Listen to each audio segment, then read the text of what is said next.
Cube Radio. Ce balado traite d'une tragédie qui a touché beaucoup de monde. Sachez que les témoignages que vous allez entendre ne sont pas faciles.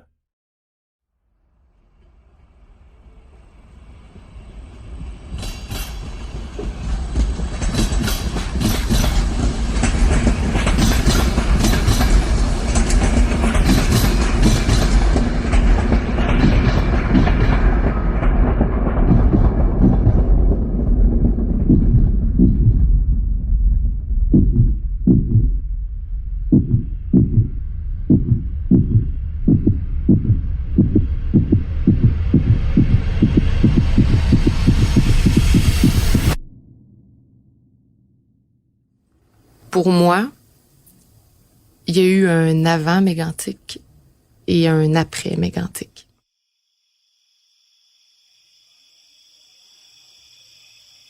On est le 6 juillet 2013. La nuit est belle, la nuit est calme.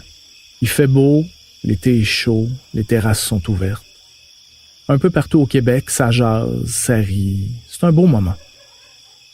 À 1h15 du matin, sans avertissement, tout ça bascule à Lac-Mégantic. La nuit noire s'éclaire d'une lumière de mort qui va rester gravée à tout jamais dans les mémoires. 47 personnes sont emportées par un torrent de feu.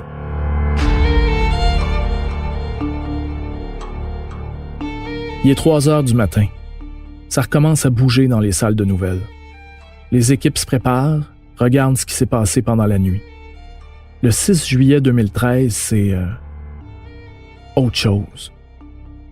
Un train de 72 wagons, rempli de pétrole brut, vient de dérailler.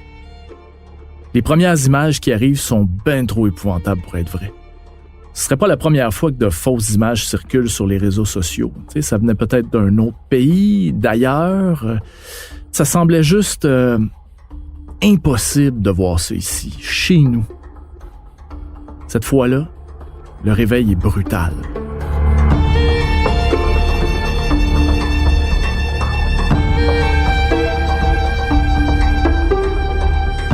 Je m'appelle André-Sylvain Latour. Vous écoutez « C'est arrivé le 6 juillet 2013 à Lac-Mégantic ».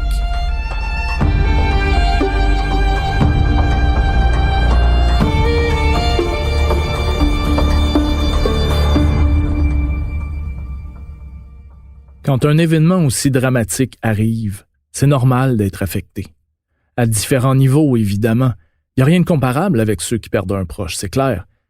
Mais il faut penser aussi à ceux qui ont fouillé les décombres et qui ont ramassé les dégâts. Il faut penser aux hommes et aux femmes politiques qui doivent gérer toute une crise, comme la mairesse de Lac-Mégantic à l'époque, Colette Roy-Laroche. Son sang-froid, sa retenue lui avait d'ailleurs valu le surnom de Dame de granit. Ou Pauline Marois, qui était première ministre. D'ailleurs, elle raconte ce qu'elles ont vécu plus tard dans la série. Il faut aussi penser aux journalistes qui ont couvert cette histoire épouvantable.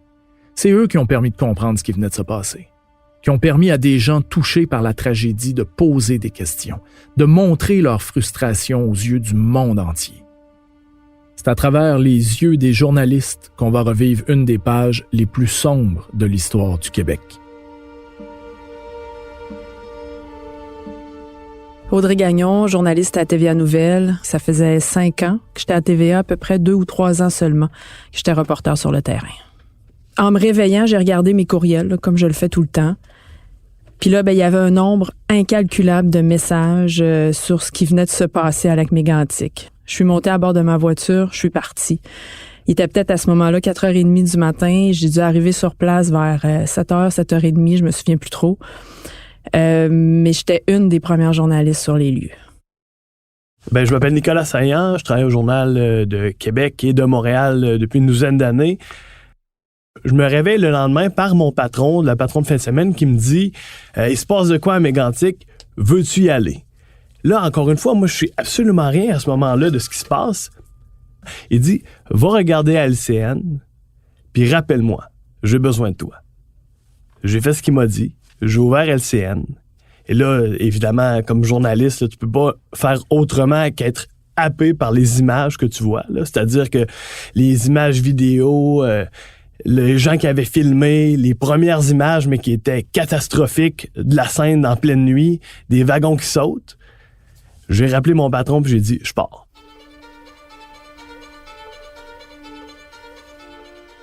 Il y a des journalistes qui ont appris la nouvelle seulement le matin. Et la réalité va les frapper de plein fouet. Faut dire qu'au Québec, il n'y a pas beaucoup de monde qui sont préparés à voir ça. Nicolas Lachance, Journal de Québec. J'avais 28 ans en juillet 2013 lorsque le train a frappé le centre-ville de Lac-Mégantic et l'a complètement détruit.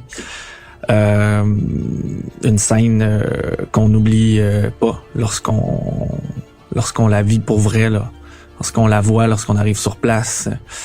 Et la chose que je me souviens le plus déjà, là, c'est l'odeur. L'odeur du gaz puis l'odeur de la mort. Ça revient souvent, ça, dans les témoignages. L'odeur. Une odeur particulière qu'on peut tout simplement pas oublier. Audrey et Nicolas sont dans les premiers arrivés sur place. Lac-Mégantic, c'est fait un peu comme une cuve. Quand on arrive, on a une vue exceptionnelle sur le centre-ville. Ou du moins, cette fois-là, sur ce qui en reste.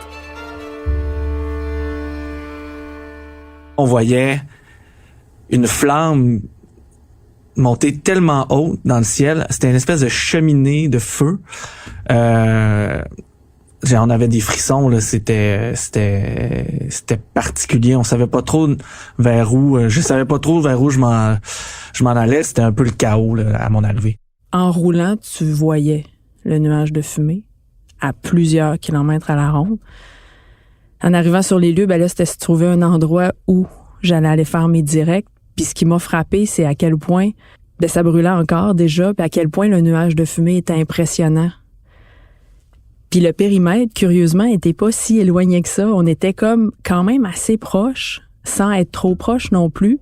Évidemment, ça a été rapidement élargi quand on a compris qu'il y avait encore des risques d'explosion parce que le feu n'était pas éteint complètement. Il y avait encore des wagons qui contenaient du pétrole, donc ça risquait d'exploser. Mais c'était vraiment l'ampleur de la situation. C'est là où on réalisait vraiment ce qui venait de se passer.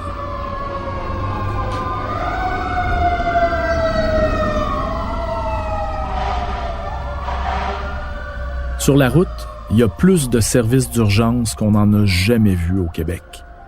Il y a les gyrophares qui brillent dans la nuit. Normalement, on serait aveuglé, mais là, ça empêche personne de voir l'incendie qui ravage la ville. D'ailleurs, ça va prendre 4 jours avant de l'éteindre complètement. Ce matin-là, le soleil se lève, le ciel devient bleu, mais au sol, l'enfer, il est orange. La détresse s'installe. Fait que ça aussi, c'était pas évident. Les gens qui se demandaient où étaient leurs proches. Ils avaient pas de nouvelles de leurs proches. Puis au départ, on savait qu'il allait y avoir des victimes, là. C'était évident, mais on savait pas combien. On a beau voir les images à la télé. En vrai, c'est pas pareil. Je m'appelle Catherine Lamontagne, je suis journaliste au bureau d'enquête de Québécois. Quand la tragédie de Mégantic s'est produite, j'avais 27 ans et je travaillais au Journal de Québec depuis 5 ans en tant que journaliste généraliste. On dirait que j'étais comme un peu naïve au début. Moi, j'avais jamais vu ça, là, un déraillement de train. Je savais pas trop à quoi ça ressemblait. Puis là, on entendait ça, là, tu sais, centre-ville rasé, des dizaines de disparus. Puis là, on comprenait que c'était des gens aussi de mon âge, là, de l'âge de mes collègues. Là, c'était des jeunes qui avaient été coincés dans cette tragédie-là. Puis sans minimiser, c'est juste que j'étais pas capable de me figurer à quoi ça ressemblait un déraillement de train, des wagons remplis de pétrole qui se déversent, des explosions, des incendies, des boules de feu et à travers tout ça, des disparus, des décès. Fait qu'on dirait que j'avais pas d'attente. C'était comme trop gros pour savoir à quoi m'attendre.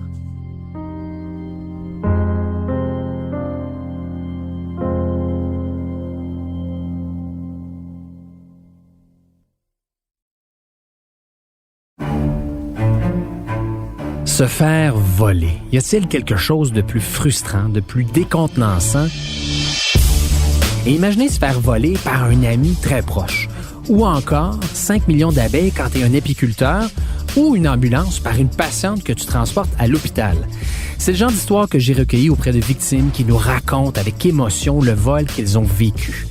Je m'appelle Marc-André Carignan et je vous invite à écouter ma série Balado Au voleur, une production Cube Radio disponible sur cube.ca et sur l'application Cube. Le balado Au voleur a été en nomination dans 3 catégories aux Canadian Podcast Awards en 2022.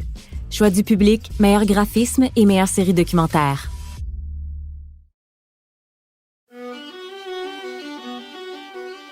Maxime Landry, je suis producteur exécutif à TVA Nouvelles. Ça fait des années que Maxime est journaliste.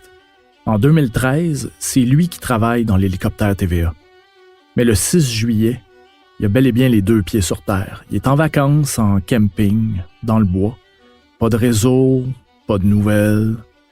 C'est son collègue Félix Séguin qui prend sa place dans les airs en attendant que les ondes se remettent à rentrer dans son téléphone. Finalement, Maxime finit par sortir. Quand mon cell s'est remis à fonctionner, là, c'est rentré un après l'autre. Là. Ça sonnait là, sans arrêt. Les messages, les textos, les courriels, les messages vocaux, tellement que ma blonde me dit « Qu'est-ce qui se passe? » Et là, j'arrête sur le bord de la route, je regarde, et là, le sang m'arrête. Le sentiment de détresse, de dire « Mais quelle catastrophe! » C'est comme si, d'un coup, tu saisis toute l'ampleur de la tragédie qui a cours depuis, à ce moment-là, une journée ou 2. Du sol, c'est la douleur, mais des airs, c'est l'ampleur. Et dans ce cas-ci, Pierre, on ne parle pas que d'un simple ou 2 wagons qui ont déraillé, mais c'est vraiment tout le convoi qui sont venus s'empiler les uns sur les autres et qui ont formé cette gigantesque boule de feu. Pierre, du haut des airs... La première fois où je vois la scène, où je braque la caméra, c'est désertique. La première image, le premier mot qui me vient à l'esprit, c'est lunaire. Il n'y a plus rien. Il n'y a que des fondations. Je me souviens en ondes, j'ai dit, il n'y a que des solages. C'est tout ce que je voyais. Moi, j'étais allé une fois à Mégantic, très, très jeune. Et là, je me disais, mais c'était là. Il y avait de la vie, là. Il y avait des familles. Et là, tu regardes par le hublot. Et là, tu vois la voie ferrée. Tu vois Nantes au loin. Et là, tu dis, c'est par là que la terreur est arrivée. Là. C'est par là qu'est venu le malheur. Là.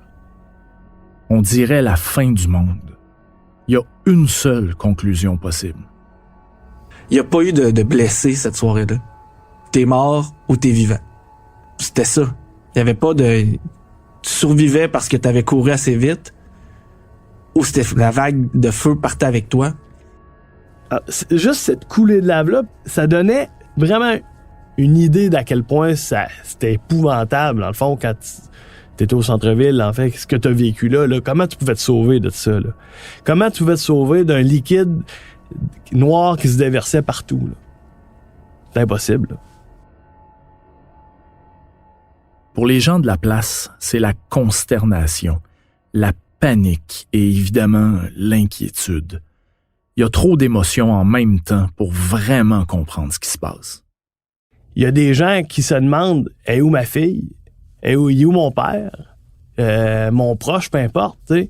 Il était au Musicafé, on habite à côté, moi j'étais pas là.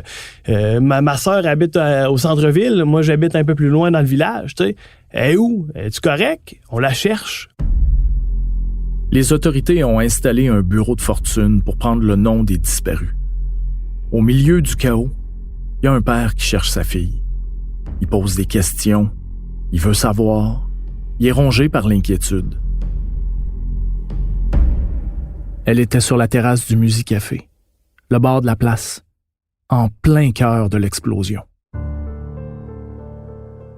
Et le soir, moi, vers peut-être 18-19 heures, j'avais gardé son nom, j'avais trouvé qui y habitait. J'étais allé le revoir. pour savoir s'il y avait eu des nouvelles. Ce que j'en comprenais, ce qu'il venait de me dire, c'est qu'il venait de regarder les nouvelles. Il venait de voir l'hélicoptère TVA survoler la Seine.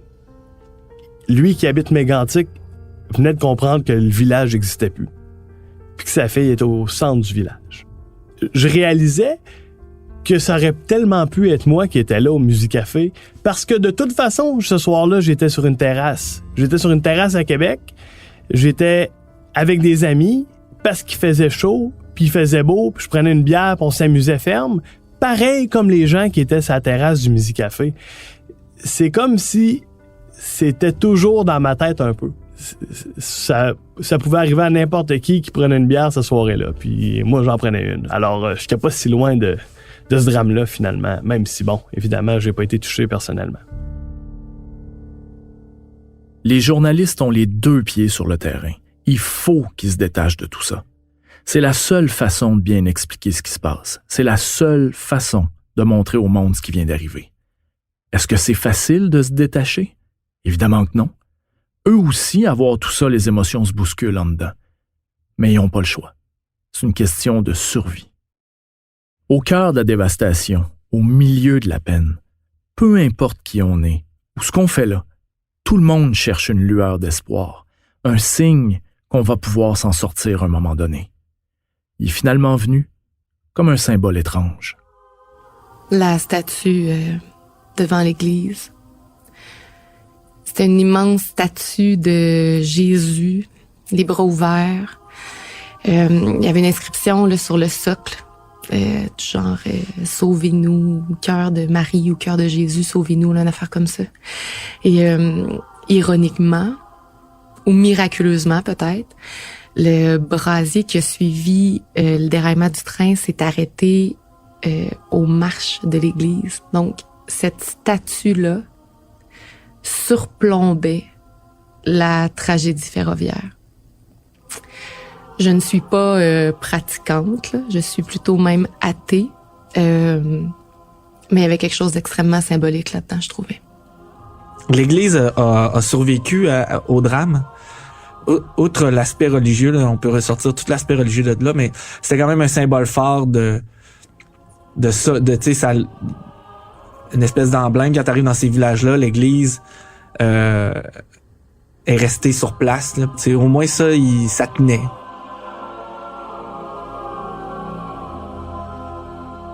Dans des événements comme ça, des symboles, c'est souvent tout ce qui reste. Mais les journalistes n'ont pas le temps de se recueillir. Pas aussi longtemps qu'il faudrait, en tout cas. Ils doivent trouver des réponses. Ils doivent continuer le travail. La zone, elle, est fermée. C'est toujours dangereux. Personne ne peut approcher.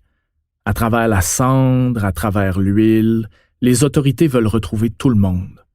Pour les proches, c'est long. Les images qu'on voit à la télé, c'est souvent le seul moyen qu'ils ont pour avoir des réponses. Et il y avait une rampe d'escalier en fer forgé. Et il ne restait que la rampe. Et là, je reviens au sol et j'ai une famille qui vient me voir sur le terrain. Je me souviens, c'est une dame et son mari. Et là, je me dis, oh, eux autres, ils viennent me voir moi, là. Et la dame, je m'attends à ce qu'elle m'engueule. Elle me dit, c'est vous qui avez montré la rampe de fer forgé tantôt au bulletin du midi? C'est vous qui étiez dans l'hélico tantôt, hein? Je dis, oui. Et là, elle me prend dans ses bras et elle se met à pleurer. Elle me dit, ça fait des jours qu'on attend de savoir qu'est-ce qui arrive avec ma cousine. Et c'est la première image qu'on a pour amorcer notre deuil. Je vous le raconte encore aujourd'hui, puis ça s'oublie pas. C'est pas fini, mais déjà, on sait que jamais on va oublier ça. Moi, le moment que j'ai trouvé le plus difficile, puis ça à quoi je pense souvent, c'est au moment où toutes les personnes disparues avaient été identifiées. Puis il y avait un mémorial qui avait été créé à l'intérieur de l'église. La fameuse église Sainte-Agnès, là, qui se trouve être le cœur de Lac-Mégantic, où les gens allaient se rassembler, se réunir. Puis il y avait un mémorial à l'intérieur de l'église où il y avait les noms des victimes, les photos et les messages. Les messages de la mère à sa fille, du petit enfant à sa maman, à son papa disparu. Je t'aime, maman. Je t'oublierai jamais. Avec des cœurs. Moi, j'ai craqué à ce moment-là. Ça, j'ai trouvé ça extrêmement difficile. C'est comme si je prenais conscience, réellement, à ce moment-là, de l'ampleur de la situation. Puis ça, j'y pense souvent. Tellement de victimes. Ce qu'on veut le plus, c'est atténuer la peine. Faire revivre les disparus juste un petit moment de plus. Rappeler leur visage à tout le monde. Il y a une partie très, très résidentielle à Mégantic, à Frontenac. Puis là, tu circules dans les rues, puis je me souviens des projecteurs. Les gens s'étaient rassemblés sur les pelouses. Et là, tu vois qu'il y a une toile blanche sur le bord de la maison, puis ils projettent des photos. Et là, tu comprends que, là, ils ont perdu quelqu'un. Puis un peu plus loin, un rassemblement de gens à la chandelle. Et là, c'est encore quelqu'un, encore une famille, encore des proches qui pleurent. Des gens portés manquants, portés disparus. Ce deuil à grande échelle-là, tu le voyais au quotidien. C'était d'une lourdeur incommensurable. Le deuil, c'est tout le Québec qui le vit. Sur place, la coupe est pleine. Les émotions sont de plus en plus difficiles à contenir. À couvrir la douleur de toute une ville, on finit par la ressentir aussi. Une semaine après le drame, il y a eu un hommage aux victimes à l'église. Ils ont fait sonner les cloches à 50 reprises. En mémoire des disparus. Il faut se rappeler qu'à ce moment-là, on a longtemps parlé de 50 disparus. Hein? Un son de cloche par personne qui était décédée dans la tragédie de Mégantic. Tout ça se passait à l'extérieur. Il y avait des centaines de citoyens qui s'étaient rassemblés aux abords de l'église. Je me souviens de...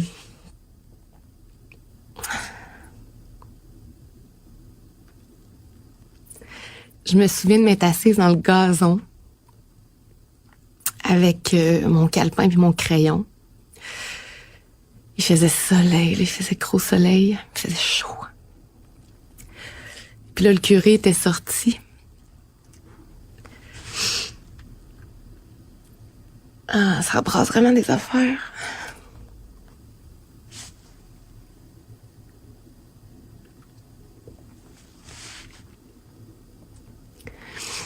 C'était fou parce que le curé était devant l'église, super droit. Puis devant l'église, il y avait le site de la tragédie, il y avait la fameuse zone rouge. Puis là, les cloches se sont mises à sonner.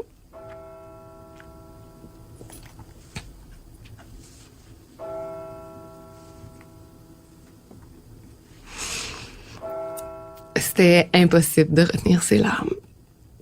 Il y avait des gens qui se tenaient par la main. Il y avait des mères qui enlaçaient leurs enfants.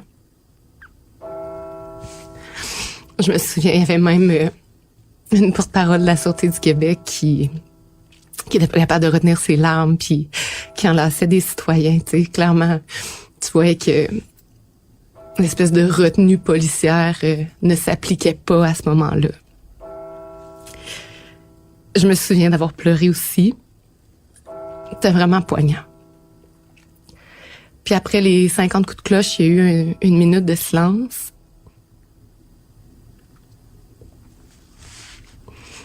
Après ça, ils ont fait sonner les cloches, mais comme à plein régime, ça retentissait super fort. Ils ont laissé aller des colombes dans le ciel. Puis les colombes, je veux dire, ils auraient pu aller partout, là, tu sais. Les colombes étaient parties... les colombes volaient, dans le fond, au-dessus de la zone rouge. Ça me fait vraiment de quoi d'en parler encore aujourd'hui.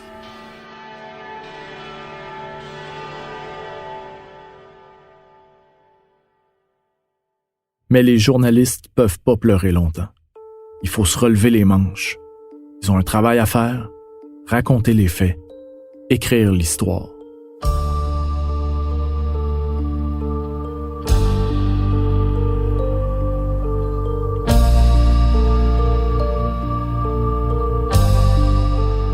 Dans le prochain épisode, la dure réalité du terrain.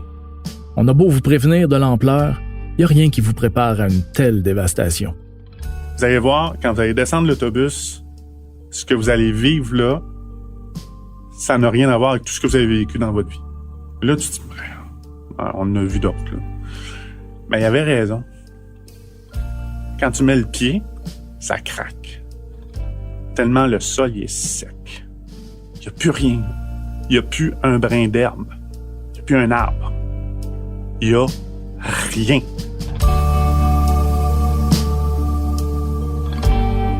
Je suis André-Sylvain Latour, j'ai conçu ce balado. Philippe Séguin s'est occupé du montage, Bastien Gagnon-Lafrance de la réalisation. C'est arrivé le 6 juillet 2013 à Lac-Mégantic est une production Cube Radio. Cube Radio vous invite aussi à découvrir tous les dessous de la tragédie de Lac-Mégantic avec la série documentaire de Philippe Falardeau qui démontre que la thèse de l'accident ne tient pas. Voyez dès maintenant la série documentaire de 4 épisodes, Lac-Mégantic, ceci n'est pas un accident. Disponible sur la plateforme Vrai.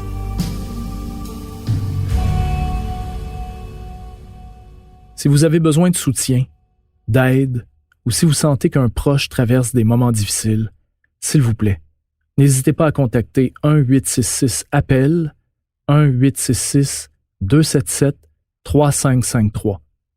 Nous vous proposons également d'autres organismes d'aide dans le descriptif de l'épisode.